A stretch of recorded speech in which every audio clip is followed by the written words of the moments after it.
Mm-mm. Lanjut, Udah ya lanjut. ini. Udah. Assalamualaikum warahmatullahi wabarakatuh. Waalaikumsalam. Waalaikumsalam warahmatullahi wabarakatuh. Perkenalkan di sini saya Ariksan.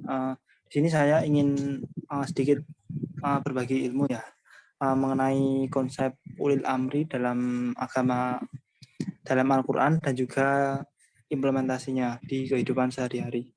Di sini saya ingin berbagi ilmu dengan dua teman saya. Yang pertama ada Pandu Ramadan dengan NIM yang sudah tertera, dan juga Ilham Triputra Rizky yang NIM-nya sudah tertera. Dan juga ada 3 anggota kelompok kami yang bertugas untuk membuat artikel. Ada Alvina Khairunisa Dwi Utari, ada Muhammad Ridwan Bayaki, ada Ferdian Aditya, dan Rizkia Indriani Putri. Baik, kepada Saudara Pandu Ramadan untuk menyampaikan apa yang akan disampaikan. Silakan. Oke, terima kasih untuk kesempatannya, Mas Arif. Di sini saya akan menjelaskan tentang ulil amri dalam konsep pemerintahan. Yang pertama yaitu ada pengertian dari ulil amri terlebih dahulu. Istilah ulil amri berkenan dengan kehidupan bernegara. Dapat diartikan sebagai pemimpin. Secara umum, yang dimaksud pemimpin ulil amri adalah orang-orang yang memiliki perintah atau sebagai pemerintah, yaitu orang-orang yang memerintahi pada manusia. Nah, ulil amri adalah sebuah kata yang disebutkan dalam Al-Quran, tetapi jarang digunakan dalam keseharian sehingga penulis hanya menemukan sedikit pustaka yang membahas tentang ilmu ulil amri yang berbahasakan Indonesia. Ulil amri secara etimologi berarti pemimpin dalam suatu negara. Istilah ini terdapat dalam pembahasan tafsir dan fikih Hizayah. Para ulama tafsir dan fikih siap mengemukakan 4 definisi ulil amri, yaitu yang pertama ada raja dan kepala pemerintahan. Raja dan kepala pemerintahan yang patuh dan taat kepada Allah Subhanahu wa taala. Dan yang kedua ada raja dan ulama. Selanjutnya yang ketiga adalah amir di zaman Rasulullah Shallallahu alaihi wasallam. Setelah Rasulullah wafat, jabatan itu berpindah kepada hakim, komandan militer, dan mereka yang meminta anggota masyarakat untuk taat atas dasar kebenaran. Dan yang keempat ada para mustajid atau yang dikenal sebagai sebutan al-hali wa al-haqo. Oke. Selanjutnya yang kedua adalah terdapat beberapa istilah atau gelar yang digunakan untuk pemimpin atau penguasa dalam Islam. Yang pertama adalah khalifah. Khalifah sebagai firman Allah dalam surat Sa'ad ayat 26. Yang kedua ada ulil amri sebagai firman dalam surat An-Nisa ayat 59. Dan yang ketiga ada Al-Malik dalam firman Allah dalam surat Al-Baqarah ayat 247. Istilah ulil amri berkenan dengan kehidupan bernegara. Dapat diartikan sebagai pemimpin, amir, presiden, atau raja. Arti kata ini diambil dari makna yang dikandung oleh surat An-Nisa ayat 59. Karena ayat tersebut mewajibkan ketaatan kepada Allah Subhanahu wa taala. Rasul dan ulil amri yang dianggap sebagai pemimpin komunitas masyarakat muslim sepeninggalan Rasulullah SAW, secara umum yang dimaksud pemimpin atau ulil amri adalah orang-orang yang memiliki perintah atau sebagai perintah, yaitu orang yang memerintahi pada manusia. Untuk penjelasan tentang kewajiban terhadap pemimpin ulil amri akan dibacakan oleh saudara Ilham Triputra Rizky. Baik, terima kasih kepada saudara Pandu. Saya akan melanjutkan yang disampaikan oleh Pandu. Dan di sini kewajiban terhadap pemimpin ulil amri. Islam memberikan hak-hak bagi pemimpin yang wajib ditunaikan, ditetapkan dan dijaga oleh rakyat. Karena sesungguhnya maslahat umat dan masyarakat tidak akan tercapai dan teratur kecuali dengan saling tolong-menolong antara pemimpin dan rakyat. Kemudian yang keenam itu ada hak-hak pemimpin dan kewajiban terhadap mereka atau masyarakat adalah sebagai berikut. Pemimpin menegakkan kewajiban-kewajibannya, demikian pula halnya rakyat dan masyarakat. Di antara hak-hak Dan hak pemimpin dan kewajiban terhadap mereka adalah sebagai berikut. Yang pertama itu adalah ikhlas dan mendoakan pemimpin. Nah, kewajiban pertama bagi rakyat terhadap pemimpin adalah ikhlas dalam mencintai mereka dan menginginkan kebaikan bagi mereka serta mencintai apa yang akan menyusahkan mereka. Syariat melambangkan hal itu dengan kalimat nasihat. Kemudian yang kedua, menghormati dan memuliakan pemimpin. Nah, menghormati dan memuliakan ulil amri, baik pemimpin maupun ulama, merupakan kewajiban dalam Islam. Sedangkan mencela dan merendahkan keduanya adalah terlarang. Semua ini untuk menumbuhkan perasaan segan dan takut dalam diri rakyat, agar mereka tidak berbuat kerusakan, keburukan, permusuhan, dan pembangkangan. Kemudian yang ketiga, taat dalam perkara selain maksiat. Nah, suatu hal yang menarik dari ketaatan kepada ulil amri di sini, yakni apakah ketaatan itu sifatnya absolut atau tidak absolut. Absolut berarti bahwa semua perintah itu wajib dilaksanakan. Apakah hal itu mengandung kemaslahatan atau tidak. Dilaksanakan secara terpaksa atau tidak terpaksa.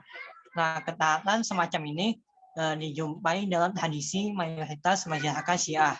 Karena dalam masyarakat Syiah, misalnya imam atau pemimpin itu adalah maksum yang berarti terlepas dari dosa dan kesalahan. Kemudian saya kembalikan pada moderator. Oke, baik. Terima kasih kepada Saudara Ilham. Oke, di sini saya akan langsung menjelaskan mengenai implementasi dari ulil amri kepada kehidupan bermasyarakat. Seperti yang sudah dibahas oleh Saudara Pandu ya. Berdasarkan pengertiannya, ulil amri itu sangatlah luas, teman-teman. Maka pengertian ulil amri dapat pula dikembangkan dengan seluas-luasnya. Nah, pengertian yang tepat untuk ulil amri adalah mereka yang memegang otoritas al-am apa saja. Pemegang otoritas al-am dalam bidang agama pada masa awal Islam ada pada Nabi Muhammad SAW. Tidak ada satupun sahabat yang berani menafsirkan sendiri ayat tanpa penjelasan Nabi Muhammad SAW. Namun dalam hal-hal yang tertentu, terutama yang berkaitan dalam bidang-bidang kehidupan di dunia, Nabi Muhammad itu menyerahkan kepada mereka yang punya otoritas. Jadi ketika di dalam agama, semua kebijakan itu yang menafsirkan adalah Nabi Muhammad. Namun ketika dalam urusan dunia, maka akan diserahkan kepada yang bersangkutan. Ketika Nabi Muhammad memberi petunjuk kepada sahabat tentang cara berkebun kurma yang baik, ternyata hal itu tidaklah betul dan bahkan membuat kurma itu tidak berbuah.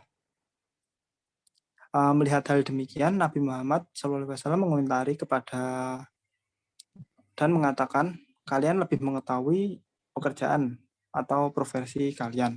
Hadis riwayat Muslim nomor 45.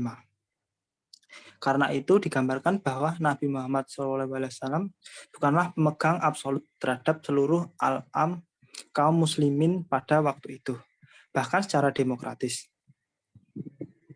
Selanjutnya, fenomena otoritas dalam masyarakat dapat dijumpai di kalangan masyarakat Nahdiyin yang tergambar dari sikap mereka terhadap kiai. Nah, seorang kiai secara otomatis memiliki otoritas yang tinggi. Ini dalam kutip di masyarakat Nahdiyin ya. Otoritas tersebut bukan semata-mata dalam ilmu keagamaannya, melainkan juga karena struktur sosialnya yang mendukung, serta jenis budaya yang dianut oleh sebuah komunitas masyarakat. Jadi di sini maksudnya ini mengambil contoh dari fenomena masyarakat Nahdiyin ya, yang tergambar dalam sikap mereka sebagai seorang kiai, yang dia itu memiliki memiliki otoritas yang tinggi, tapi bukan semata-mata dalam ilmu agamanya saja, melainkan juga karena struktur sosialnya yang mendukung gitu. Nah, suatu hal yang menarik untuk diamati dari fenomena yang terjadi di kalangan mereka yaitu waktu pemerintahan di bawah Kiai Haji Abdul Rahman Wahid. Ketika itu semua warga Nahdliyin itu mendukung kebijakannya ya. Ya karena apa? Karena mereka itu beranggapan kewajiban untuk taat sepenuhnya kepada pemerintah. Hal ini terlihat dari pandangan seorang tokoh senior NU, Kiai Haji Ahmad Sodik, yang mengatakan pandangan masyarakat NU terhadap kehidupan bernegara adalah kewajiban menjaga dan memelihara eksistensi sebuah negara. Kewajiban menghormati serta taat kepada pemerintah yang sah selama ini tidak menyeleweng ya, atau memerintahkan ke arah yang bertentangan dengan hukum ketentuan Allah. Kalau terjadi kesalahan, maksudnya gini, jadi pemerintahnya sekarang itu tidak pernah menyeleweng dari apa yang sudah Allah perintahkan ya. Jadi masih benar gitu. Jadi kita wajib taat, kecuali kalau sudah menyeleweng gitu. Kita wajib tidak taat gitu. Kalau terjadi kesalahan yang dilakukan pemerintah, maka caranya adalah mengingatkan dengan cara yang baik-baik gitu. Jadi jika sebuah pemerintahan ada kesalahan gitu, kita wajibkan untuk mengingatkan pemerintahan. Kita jadi jangan langsung untuk tidak menaatinya, tapi kita untuk kita ingatkan dengan cara-cara yang sebaik-baiknya. Lalu kesimpulan dari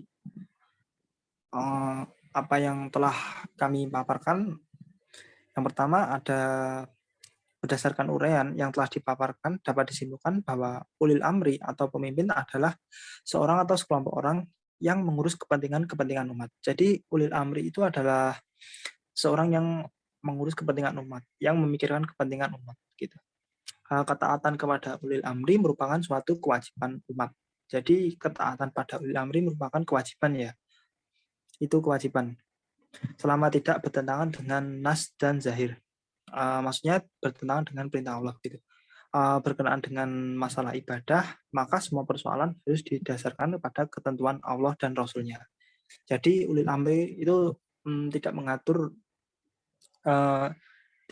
hukum Allah begitu. Jadi yang mengatur tetap Allah dan Rasul-Nya saja. Yang didasarkan ketentuan Allah dan Rasul-Nya saja, maksudnya gitu.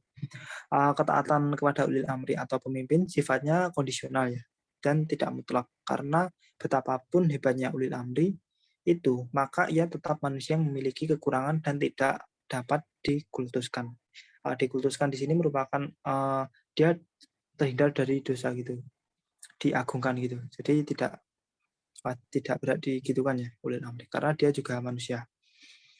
Ia bisa benar, ia bisa salah, bisa adil, bisa pilih kasih. Sedangkan yang berkaitan dengan kemaslahatan umum itu ada pada otoritas masing-masing.